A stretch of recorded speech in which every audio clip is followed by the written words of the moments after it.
All right, Coach Peter, the Carnivore Coach Peter that I frequently talk about on my channel, is finally here today. How are you doing, Peter? I'm doing very well. How are you, Eddie?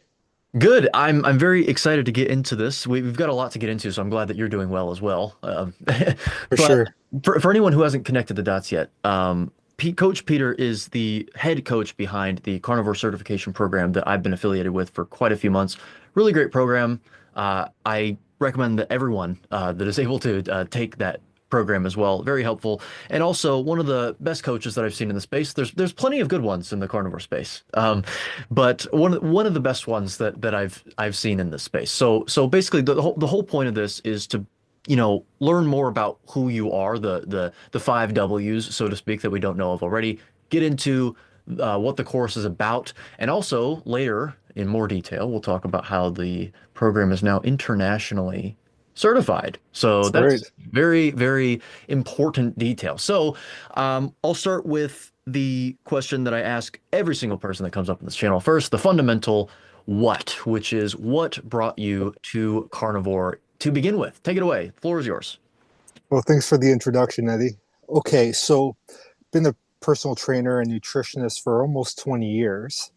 And I was Captain Vegetable, Mr. Vegetable. I have I tell people I have triceps, not from doing exercises, but from all the work I put into being vegetable based, the juicing, the cutting, the preparing, the smoothies, all that stuff, but throughout the past few years, little seeds were planted. And some of my clients would say something about, making sure you're getting enough fat and enough protein. But a few years ago, there were a couple clients of mine that I was working with, and they brought up carnivore. And I must say, my first, just like every other nutritionist or every other health expert, we say that's ridiculous. What about your vitamins? What about your? It's kind of like a vegan when they're asked, where do you get your protein, right? So I was like, that's ridiculous. You're not getting the minerals and everything. But I try not to judge my clients. But then something was happening with them. Their results were twice as good as all my other clients. And that was the start of me becoming curious, if you will. So from there, I live in close to Toronto, Canada, and we know of Jordan Peterson. I'm sure a lot of your followers and people in the space know of Jordan Peterson. And he was actually part of our community because of going to University of Toronto, and he was a professor there. So I knew about his whole carnivore thing, and but I did appreciate some of his, you know, advice in life that he had, and I just figured, oh, the whole carnivore thing, he must have a very severe food allergy. But he said something in an interview that blew me away, and I tell you, I was like, it was kind of like a paradigm shift. Everyone has one of those paradigm shifts. And he was saying in an interview, he was saying at one point he was having meat and greens, spinach, kale. And the nutritionist in me will say, okay, at least he's getting his greens in, right? At least he's getting that fiber, those vitamins, everything. But what he said next blew me away. He said, it wasn't until I took away the greens that I started to feel better. And I just about spit out my green smoothie I was drinking. I was like, okay, there's got to be something to this. He wouldn't have said that if there wasn't a reason. So yeah, that was the beginning of my journey. Really? Wow. Yeah, yeah. Well, that's actually surprising because I didn't know those details. I remember you telling me at one point that one of the most pivotal pieces of information that you heard about was actually about the Randall cycle, which is actually a rare thing from the anecdotes that I've heard. It's actually a rare piece of information that is the most pivotal for people. Usually, it's either about fiber, they have a gut disturbance or something, and they realize, oh, fiber might not be great for me, and that's their catalyst. Or it's something pertaining to something else, really. Fiber is a big one. But when did you actually hear about that? What was the time frame from you hearing what Jordan Peterson had to say in that interview, and then you learning about the Randall cycle? Was it after you had like really delved into things and? Yeah, like that's a great question and a good point. The whole thing about with Jordan Peterson, that was the beginning of my journey. And that's when I started to dive in. And that's when I started, okay, I need to learn the science. Like I'm very science minded. Things have to make sense for me. I've been doing this for a long time, and it doesn't just have to work anecdotally. It has to be make sense from a scientific perspective as well. And it's good to have the combination of both, I find. So that's when I started to dive in and understand about anti-nutrients. And there's this young man, a young strapping man named Bart K. You may have heard of him. Yeah. And and I learned about he. I actually found out about Bart because he was doing a critique on Joey. And Joey had some really good interviews, and I found out later that he, things happened there. And then Bart did a critique on him, and I was like, okay, and that's where I kind of dive in about the Randall cycle. Learning about the Randall cycle, everything made sense to me. It explained so much about nutrition.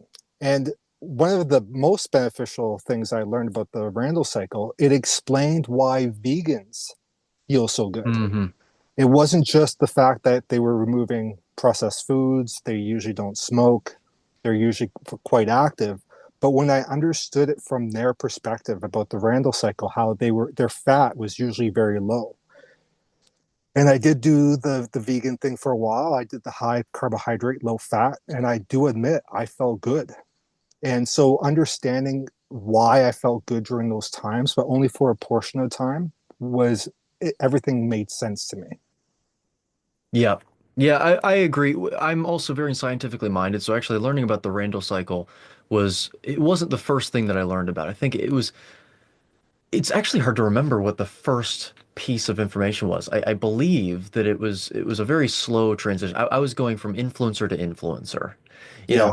I was just migrating slowly more towards a carnivore approach without even realizing it. So Hmm. I was already awake to the whole cholesterol, saturated fat myth and all that stuff. But it was really the final catalyst to get me fully carnivore was just the constant voice in the back of my head telling me this many carbs from fruit and honey can't be innocuous just because it's fruit and honey, you know? Hmm. There wasn't exactly a 100% paradigm shift for me, but it was pretty slow. So I want to talk to you.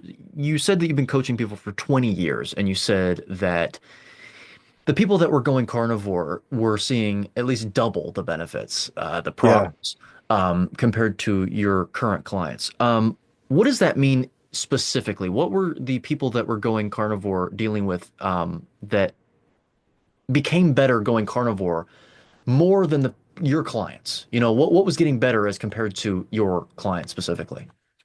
That's a good question. So, in the years I've been doing this, I've been specializing specifically on two areas when coaching people, the clientele, the demographic, so to speak. It was people who are recovering from an injury. That's kind of my background, like post rehabilitation. I've worked as a physiotherapist assistant and done a lot of that work that way. And the second part was I've done a lot of work in the mental health space. I've done a lot of Hmm. presentations at like clinics and mental health hospitals, and that's always been a deep passion of mine. So my clientele was mostly people who I were either were injured in either the body or the brain, so to speak. Hmm. And seeing how well their injuries were doing, their arthritis was going down, their injuries were healing faster, their range of motion was getting better.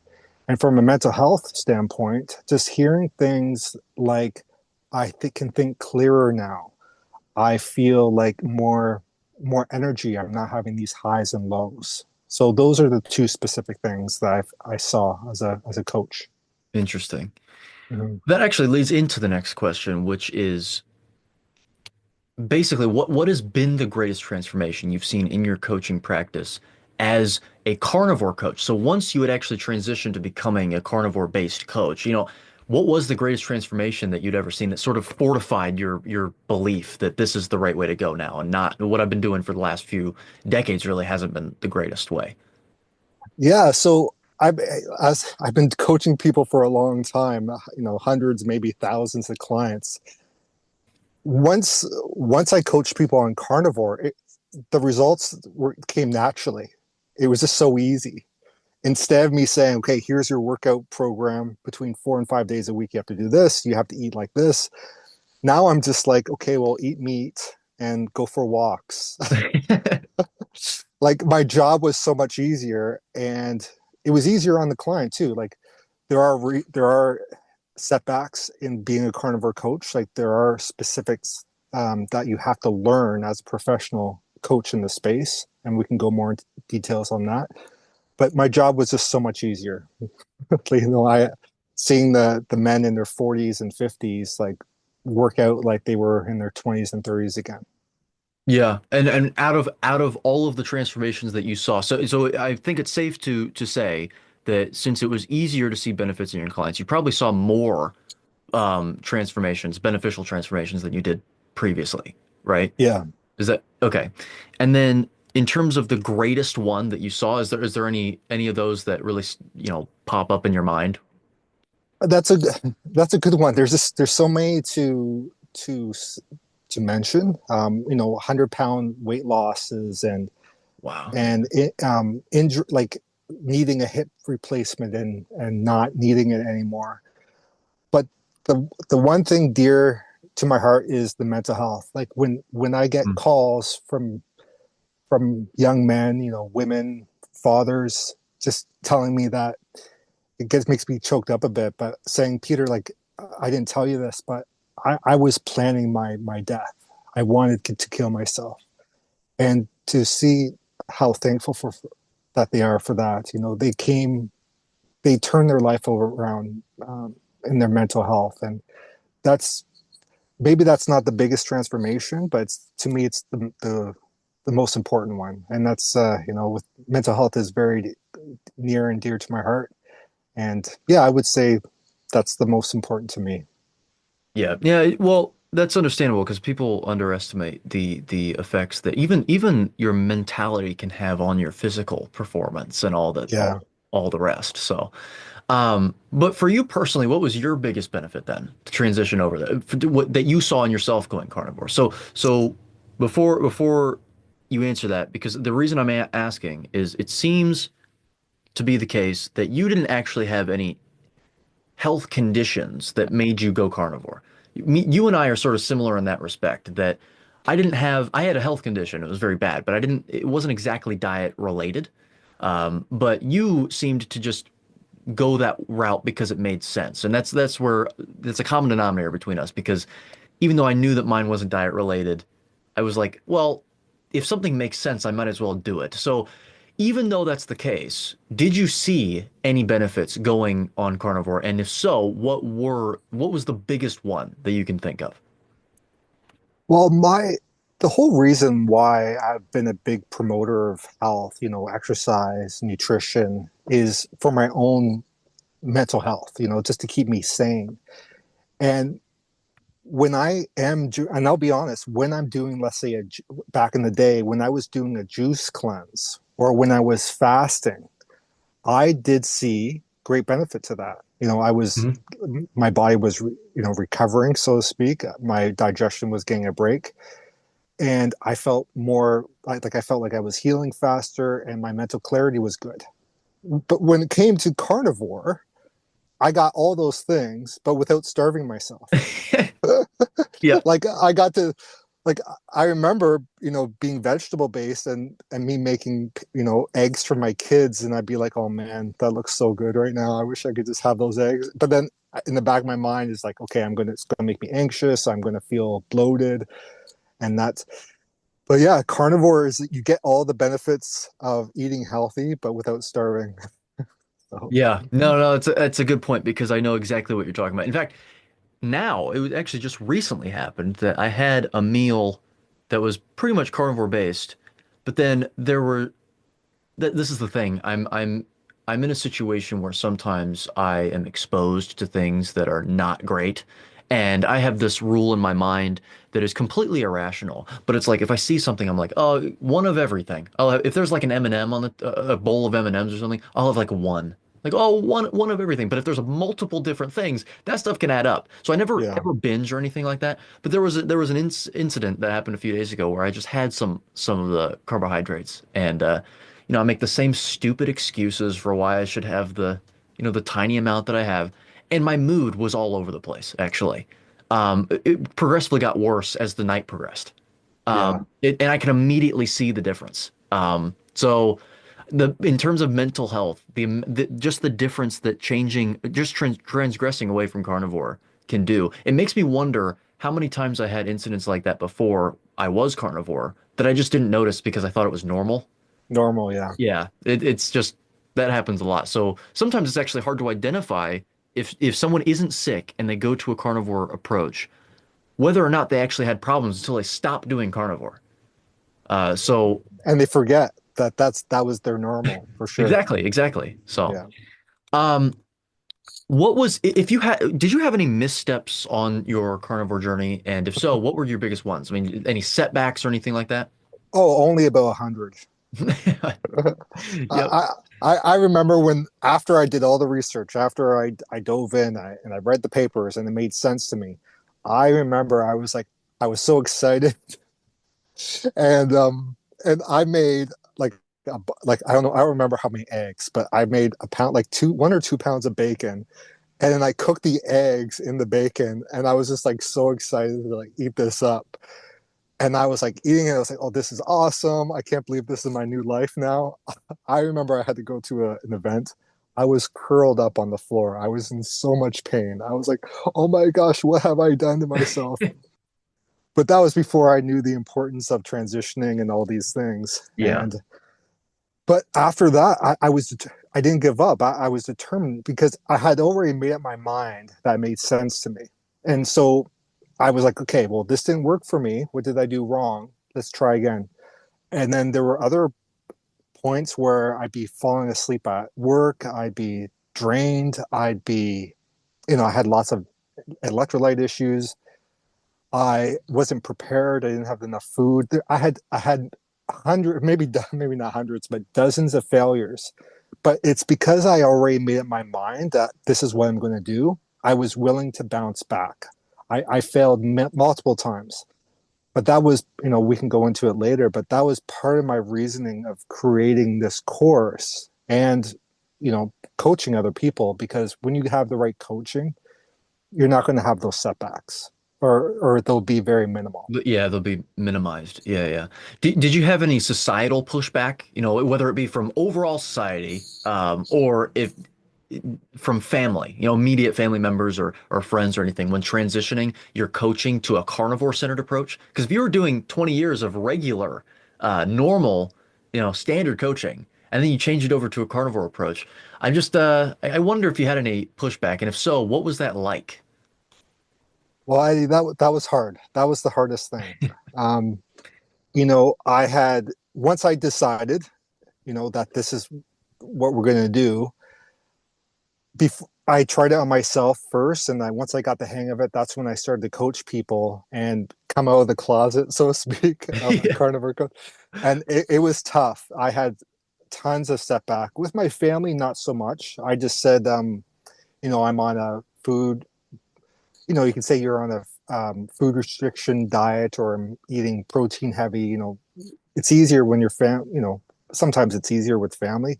But Yeah. when I actually switched over my business to carnivore coaching, I it was it that was probably the most down I've ever been. Like I was getting people who I've worked with for years tell me that they're not going to send me clients anymore. Doctors I worked with, same thing.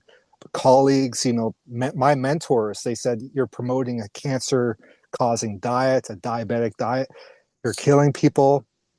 Those words hurt, but I was determined not to stop. I Yeah. knew I had found the golden grail, I guess. Like, Hmm. so I was, I didn't stop. And although those things were hard, I pushed forward, and now we are where we're at now. Yeah, good. Well, this brings up a point that you actually talked about a few months ago whenever we were talking. How a lot of people, one of the attacks on a carnivore-based approach is that people are just trying to basically steal your money. They're promoting a fad diet, and yet it was probably the worst part of your business was whenever you went carnivore because no one actually thought, no one believed in it. They said that it was just like you said, cancer causing, diabetes causing, all this stuff. You're killing people. Why would you go through some if you wanted to make money, you would promote the Yeah, standard approach. exactly. Like I'd that's be a just vegan yeah, exactly, exactly. and So sell supplements. yeah, they're like dozens. At that point, you can make millions off of selling supplements if you just have the right marketing.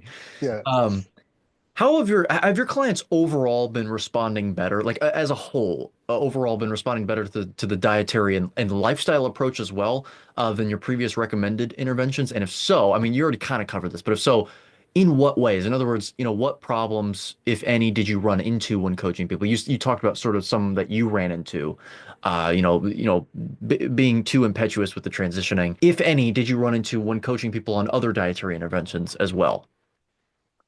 Yeah, when I was coaching people, I guess on vegetable based or standard American diet, there was a problems with, it's the food addictive behaviors, but I just Yeah. said, when in doubt, eat vegetables, that kind of thing. And the health issues, like it was healthier than telling them to have like Twinkies or chocolate bars. So there was some difficulty there. And plus I had the backing of the standard American diet and the food pyramid. I said, okay, we'll just, you know, go back to the food pyramid. This is how we should be eating multiple times a day. And so that was okay. Obviously the success with my clients wasn't as much compared to Hmm. carnivore.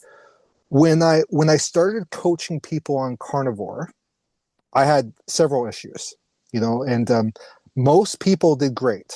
Maybe not most, but half the clients did well.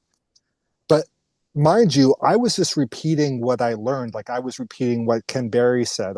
Was repeating what Anthony Chafee said and Sean Baker, and even with Bart, I was just repeating this stuff to my clients and saying, okay, well, this is what you should be doing. You should just eat meat.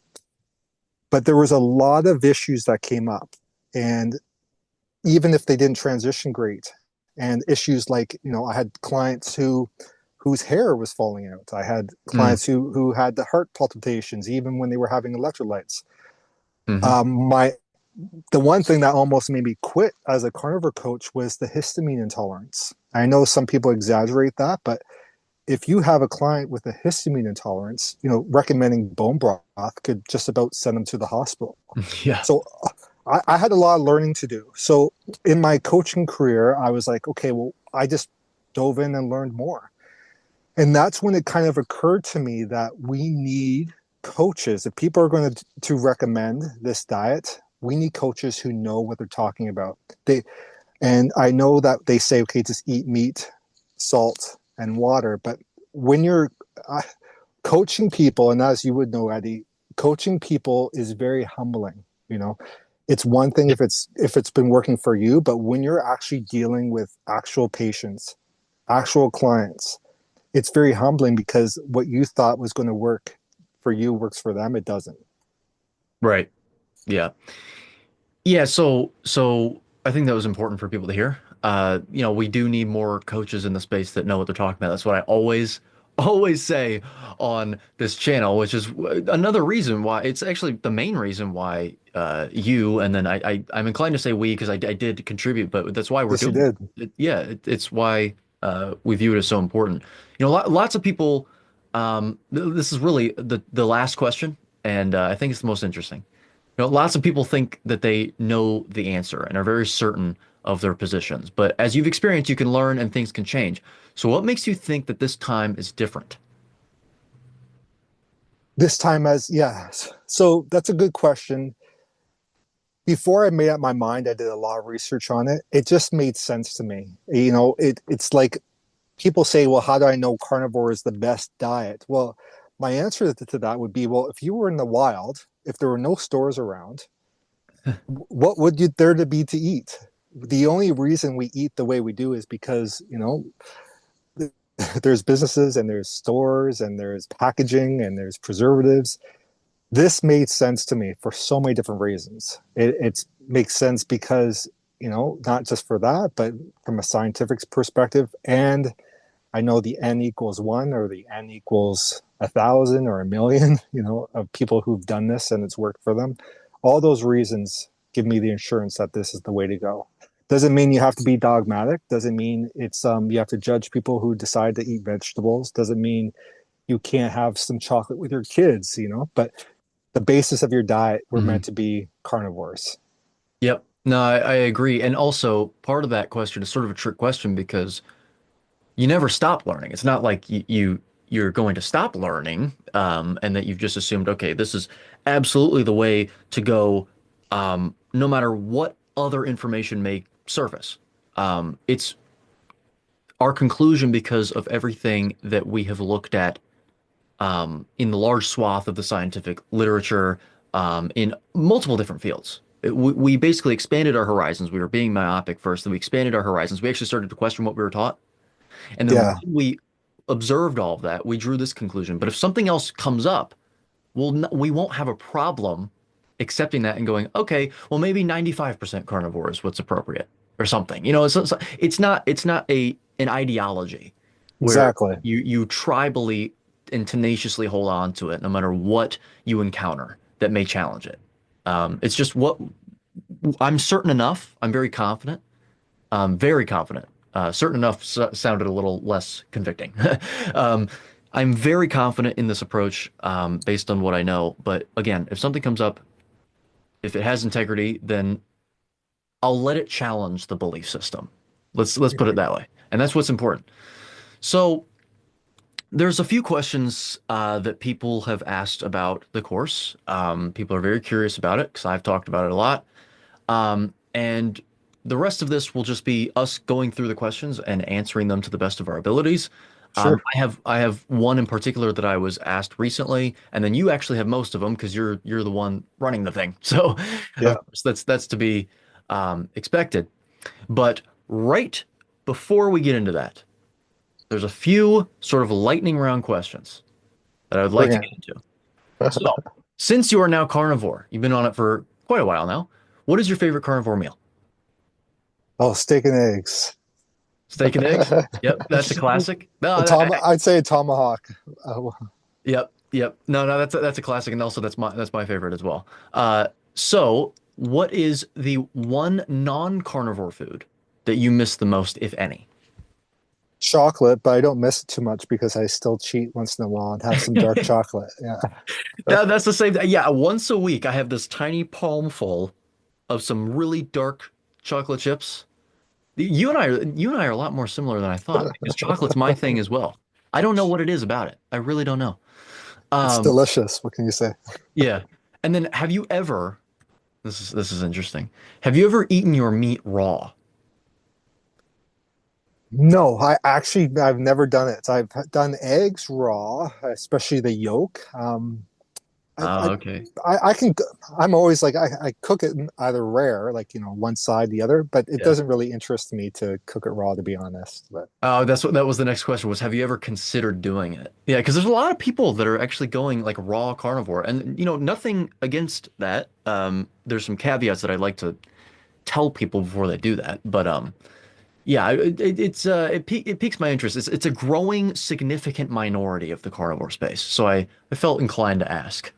no, So, it's a good point. Like if, and this is the coach in me, if someone is inclined to eat meat raw, if cooked meat isn't working for them, could be something else that's been going on, you know? yeah. So what's the issue? Why can't we've been cooking meat for almost 1,000,000 years, apparently. I think the Yeah. oldest record is about 800,000 years ago, and is it in Yeah. Italy? And so we've been cooking meat for a long time. It tastes better cooked. It's safer to be cooked. So if someone's not digesting properly, what's going on there? Especially ground beef and fish, pork, I would recommend cooking it. And if you're having trouble digesting cooked meat, we should talk.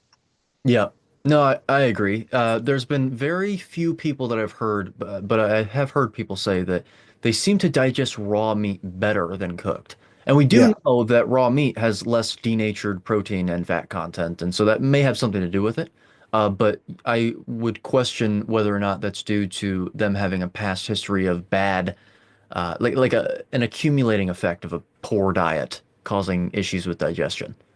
Uh, exactly. but it is an option. I don't denigrate it, like viscerally when I hear about it. So. Mm, But okay, yeah, so let's get into these questions because I think they're very important. I have one. I can start off with mine and then we can get into the ones that you have. great. Yeah, so first question is what sort of time frame is the course? Are we talking about months or years? Well, it's an open course. I really like how we have it laid out. And we have 12 official modules that we need to go through. You have lifetime access to the course. You can go at your own pace.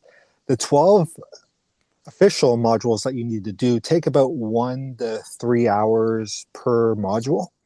And we have modules like the vitamin C one, ketones and gluconeogenesis, the importance of transitioning, lots of different modules.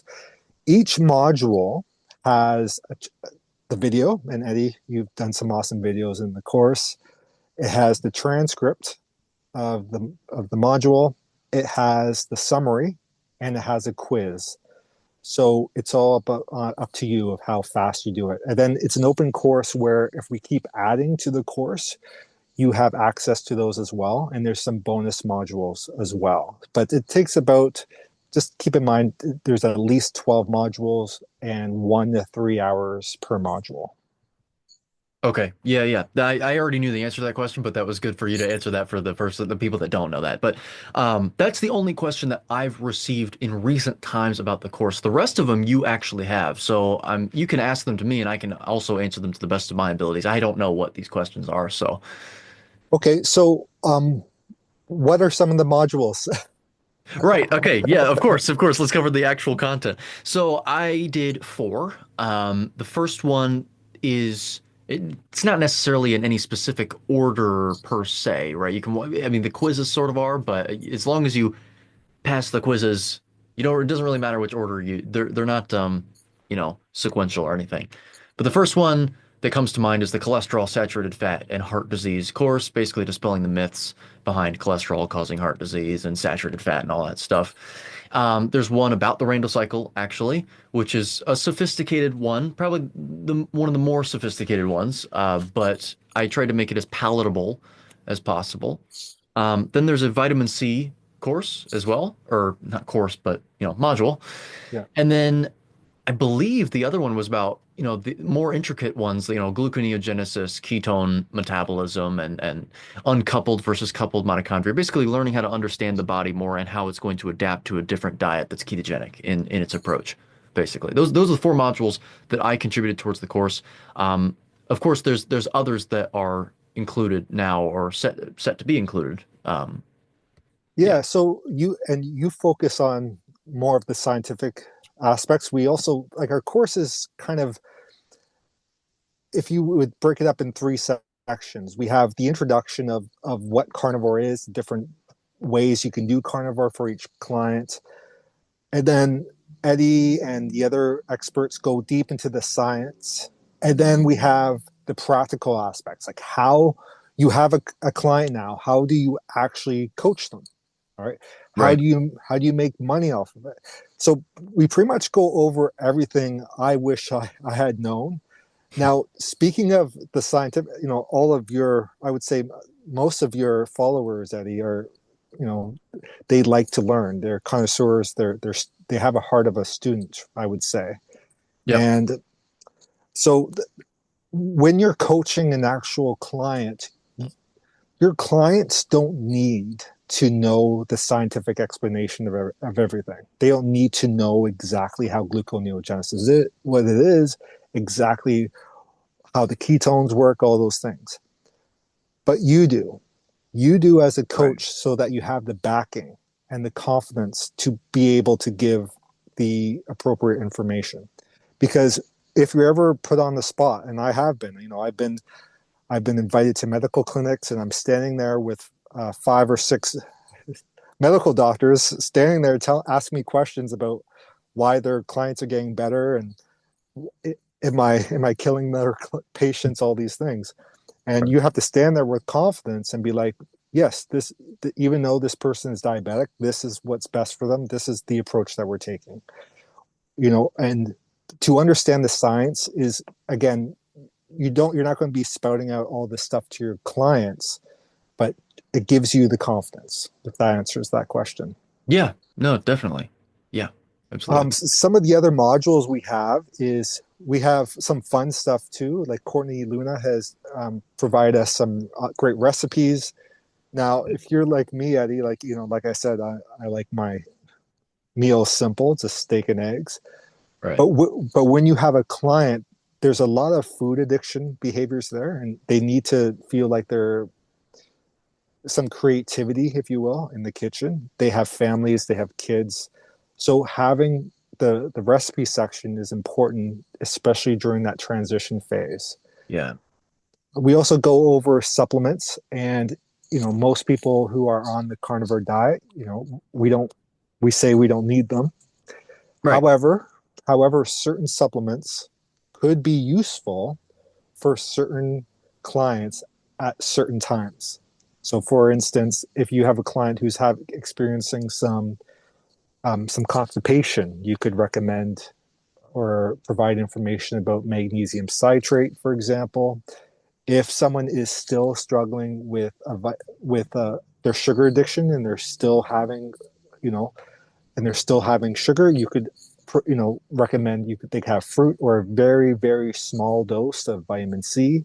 If someone's having a histamine intolerance, you could recommend a DAO supplement. So those are just some ideas of just so you have the backing and the information when you're coaching clients. Right. Yeah. Well, that's a point that I wanted to add. Most of the supplements that we talk about in the course are really to be emphasized. Its utility is emphasized during a transition process. For example, the vitamin C supplementation.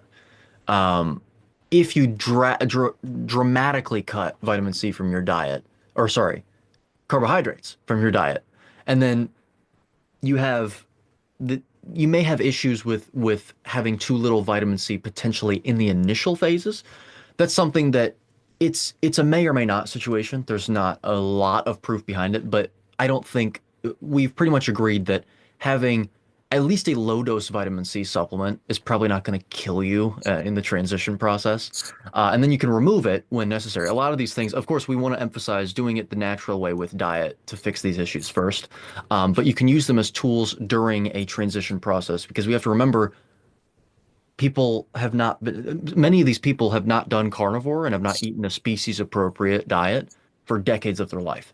So you can't Decades, yeah. expect them to transition to what's appropriate and their body to be like, oh, okay, let's go. It doesn't matter if it's what we've been designed to eat since birth. If you haven't been doing that since birth and you're 40 something years old, you're I mean, you may very well have issues, especially if you don't transition properly. So that's why we promote at least some transient usage of supplements, which are of course optional. We don't say that they're necessary, but Exactly. And you had a good point too, is it's usually during that transition phase. And yeah, actually, our transitioning module and our supplement module is actually intertwined for that reason. These supplements could be useful again for a specific amount of time. Like we have a whole module, your module, Eddie, on why we don't need to take a vitamin C supplement.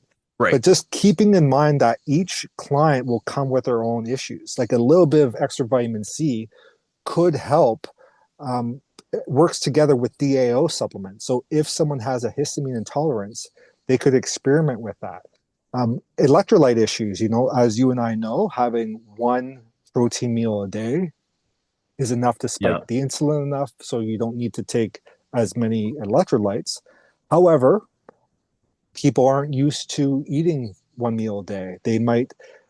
Their stomach may not have adjusted to that. All those reasons. So each client will come with their own different history and background. So that's why you have to look at each client specifically. right. Yep, totally agreed on that. So I just wanted to clear that up for people that thought maybe think that, oh, Eddie's promoting supplements. You guys are promoting supplements. It's like, no, that's not what this is about. You know, Exactly. it's just about trying to assist in the transition process as much as possible because we do live Yeah, in a modernized world, and so we eat the modern diet, and we have been for a very long time. So, yeah. exactly. Your goal as a coach is to get them off of supplements as best as possible, Yeah, exactly. and that comes, in consultation with them and their other professionals that they work with, for sure. Yep. Some other topics that we discuss is, how to get clients. For instance, we have a marketing expert to actually teach you how to talk to clients, how to get clients either online or in person. A lot of courses don't offer that, but again, my purpose is to get you clients. Like, I didn't really talk about, why that was part of the reason, Eddie, why I wanted to put this course together. Is like, I still have dozens and dozens of messages from people who wanted to hire me. Right? Yeah. I didn't even get to read some of them. Okay, we need coaches. Okay, Yeah. we don't need dozens of coaches. We don't need hundreds. We need thousands. We're going to heal the world here. So our goal here is to get you successful as a coach here. And so I was speaking to Eddie as well. We also have some Facebook communities where you will have access to about 500,000 people in our Facebook groups combined, where you could talk to people and discuss with them and do consultations and that kind of thing. Yep. Yeah, I think it's very well put together. I've had enough time to basically be in the course and interact with people, the clients, enough to know that it's a pretty good community. And I think it's user friendly, definitely. We do have plans, right, to move it over to a website though, eventually, right, to make it even more user friendly. Yeah, exactly. So we've been experimenting right now. We've been using a Facebook group because we want to grow a community of coaches so that down the road you have, community is such an important word. It really, you really do can feel alone out here in the coaching community, especially with Carnivore. So you'll have access to both the community and the other platform with the other modules. So we have that availability to you guys as well. Yep. Also, you can ask, we got some of the instructors on there. So some people had questions about, certain scientific questions about the Randall cycle or cholesterol or ketones. Yep. And we have Eddie there to answer your questions as well.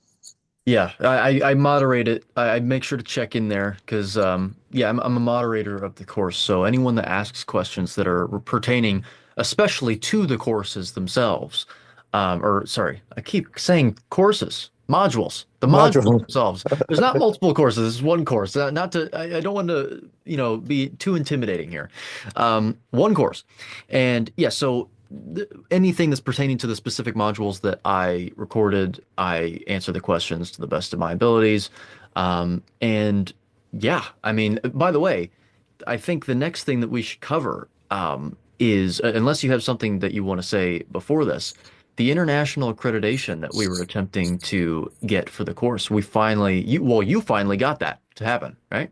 Yeah. So let's start from the beginning here. So if you want to coach someone, okay, let's be fully honest. If you want to coach someone in nutrition, you do not need a certification. You do not need to take our course, all right, legally, all right. The only governing protected titles are things like, like medical nutritionist or registered dietitian, okay. But becoming certified with our certification course gives you that credibility that you've been, you know, you have a community that you're accountable to, you have that accreditation. Okay. So we strived, Carnivore Coach, us, Carnivore Coach International, strive to have that same integrity and backing. So although it wasn't easy, if this was a vegetarian course or just, a vegan course, it would have been much easier. But we finally got our first of hopefully many international accreditations with a third party. So it Mm. just gives some more, and this is great opportunities for the coaches because it will be easier for them to get things like, liability insurance and have more credible, like they have more backing to their certificate.